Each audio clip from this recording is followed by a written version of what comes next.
no responsibility here? Come on. Richard Millett. Yeah, Hamas is to blame. Hamas, there was a ceasefire 2 days ago. The death since then let's go back to the Warsaw Ghetto, my friend. What happened in the Warsaw Ghetto was collective punishment.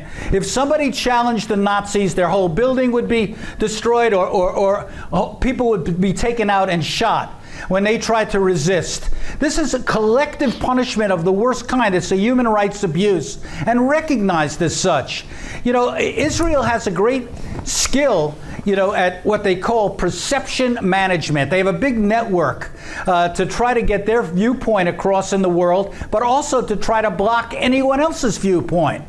You see, as far as you're concerned, there's the truth, i.e. Israel's position, and then there's everybody else. Well, Richard Millett, could I ask you something about your blog? You have a blog. I'm going to advertise your blog. It's called, if you don't mind, richardmillett.wordpress.com. And I checked it out. You had plenty of pictures there about this demonstration that occurred.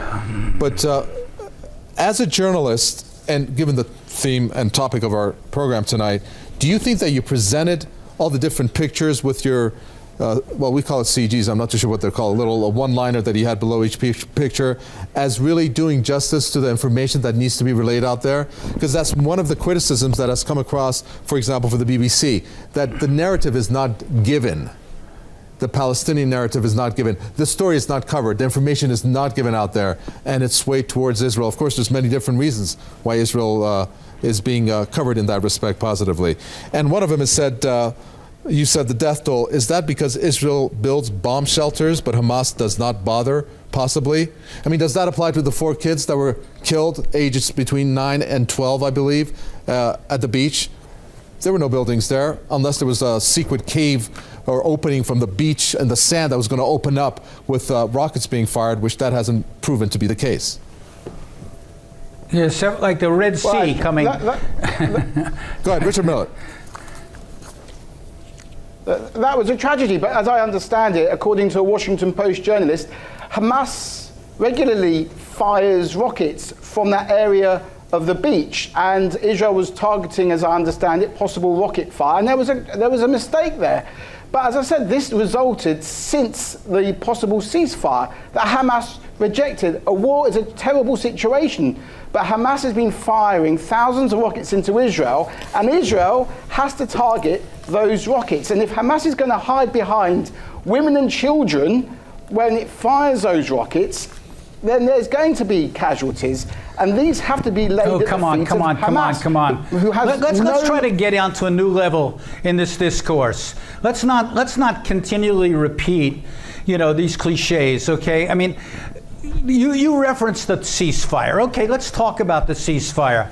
Was there discussion with Hamas about the ceasefire when Tony Blair organized a conversation between Israel and the Sisi regime in Egypt? Is that an example of a process, a peace process, or a ceasefire process when the terms of it are being dictated? There's no discussion. You're either for peace or not, as we define peace. This is an example of a charade. Come on. Go ahead, Richard Millett. Danny, come on. A ceasefire is a ceasefire. That would have saved lots of lives. Are you for saving lives or not? I mean, if that ceasefire had gone into place, of course I want to save. Wouldn't have died. Of course I want to save lives. Since the ceasefire. But in my experience, though, you're criticising the ceasefire, Danny. What I see happening. No. Unbelievable. No, I am saying in the absence. No. Why don't you hear what I'm saying instead of characterizing what I'm saying? What I'm saying is there was no process of discussion. It was an imposed political position for propaganda purposes. Everybody has pretty much acknowledged that. How do you know? There has been no discussion. How do I know? Because I read a lot more than you seem to read about these things. You've got no idea. You read the message points, the talking points. You're not reading the background of any here. Shape or form. How do you come up with a ceasefire, Richard Millett? Listen. Wait a minute. Let me address this, Danny Schechter. Hold on to your thoughts. Richard Millett, the ceasefire was relayed to Hamas through the media. They weren't even aware that there was an agreement made between Egypt and Israel. How do you have two parties that are supposed to be involved not have one party involved, Hamas? Afterwards, they were presented. Why don't you check out the blog by Richard Silverstein, okay, who basically knows somebody who was consulted in this whole process and says point blank the whole thing was a fraud. No. You know, that Hamas was not consulted in this so-called ceasefire. But this is only a detail, my friend. The reality is that Israel is trying to manage perceptions. And so it wants to be on the side of peace. At the same time, it sabotages peace. A two-state solution is dead now. The peace efforts that have been going on forever to try to bring about some sort of agreement between Palestinians and Israel has been sabotaged, in part, why? By the Netanyahu government and the right-wingers there who want no agreement and no settlement. At least as we speak, there's been a process on this nuclear issue with Iran and other nations meeting, discussing what's going on. There's some sort of process with this whole so-called ceasefire in Gaza. There was no process. It was an ultimatum. It wasn't an agreed to ceasefire. Yes, we need a ceasefire right away. We had a brief humanitarian ceasefire, which was broken by both sides when it ended. Israel fired the tanks in Rafah, and Hamas, fired missiles. Obviously there's no trust there, and there's no third party trying to negotiate this. Egypt is hardly a credible third party in all of this. All right, let's move on now. I'd like to get your reaction, Richard Millett. I'm sure you're familiar with Greg Philo. I have to say, Glasgow University professor and co-author of Bad News from Israel, and also research director of the university's media unit. That's what I was referencing. Yeah, I got to bring this up because it relates to this letter that was sent, and this Greg Philo was mentioned in this entry, and he says that he has said that he had been told by senior BBC journalist Richard Millett that they were unable to get the Palestinians' viewpoint across, the perspective they can't say, which is the Palestinian view that Israel is a brutal apartheid state. Do you believe Greg Philo? Greg Philo, what's he commenting on? Israel as an apartheid state? I mean, Greg Philo is an anti-Israel commentator. I mean, bringing up an anti-Israel commentator, he's going to say something anti-Israel. He's going to accuse Israel He's of not saying apartheid, of course. He's saying BBC journalists are saying this to him. Wait a second. I happen to know this gentleman. Well, I don't know which. He's a media analyst. He wrote a very detailed study of attitudes in the British community among Britons about all of this issue, which is, I think, a very good study and survey, and showed how underinformed most people in England are about this issue because of the press, including the BBC, but not just including the BBC. Danny, they don't care. You don't care, their own lives. Obviously. People have their own problems in Britain.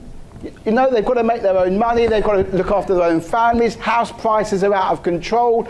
Most people want to look after themselves, and they haven't got the time. They've got to go out and work. They haven't got the time like you have, obviously, to study every nuance and condemn Israel. Right, I have nothing but time, my friend. I happen... Look, I'm a journalist, my friend, okay? I'm not a propagandist like you.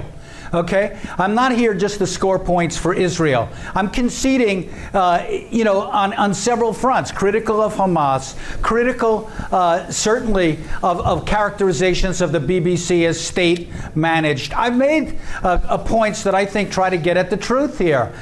Greg Philo's study you've made no criticism of Hamas. The coverage of this over years, not just about this war, is very credible and has been cited repeatedly by people who know something about this, about media coverage. I also worked, I should tell you, for ABC News. I worked for CNN. I worked for CNBC. I've done many documentaries on issues of international politics. So I'm not coming at this as simply somebody who's on the payroll of a lobbying group. You mentioned ABC News. I got to get your reaction on this, Richard Millett. Diane Sawyer, I'm sure you heard about that with the picture that ran there that was falsely saying that this is what's going on in Israel, where she said, we take you overseas now to the rockets raining down on the Israel today, and then incorrectly describing this image of a Palestinian family gathering belongings in the smoking debris. Now, ABC came out and said that was a mistake, but the way she went about it, she said that there's an Israeli family trying to salvage what they can in the smoking debris of a missile hit home in Gaza. That goes a little bit beyond just a fabrication, don't you think, in the way this was written? And we're talking about the media here, and ABC News is supposed to be credible media coming out of the States. I'm not quite Since I worked understanding there, what you're suggesting. Well, since I've worked there, maybe I can comment on it. Okay, I think ABC, when confronted with this kind of misreport, acknowledged it. It's certainly more than the BBC has done in response to criticism. Of course, they want to maintain their credibility. When I was at ABC did a long piece about various issues involving Palestinians, water, education, hospital care, and all the rest of this.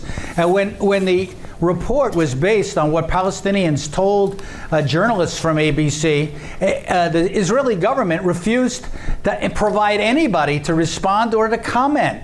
They want a one-sided view of this. They don't want, all views to be represented, and especially the Palestinian view. This is nothing new. This is part of a pattern that goes back 60 years. We're going to have to leave it there. Thank you very much. From New York, that was Danny Schechter, editor of MediaChannel.org. I do apologize, Richard Millett. I wish we had more time, but I'd like to thank you. Richard Millett, journalist and political commentator there from London. Thanks for watching another edition of The Debate. From me, Kaveh Tagway, and the entire team here in the capital, Tehran. It's goodbye.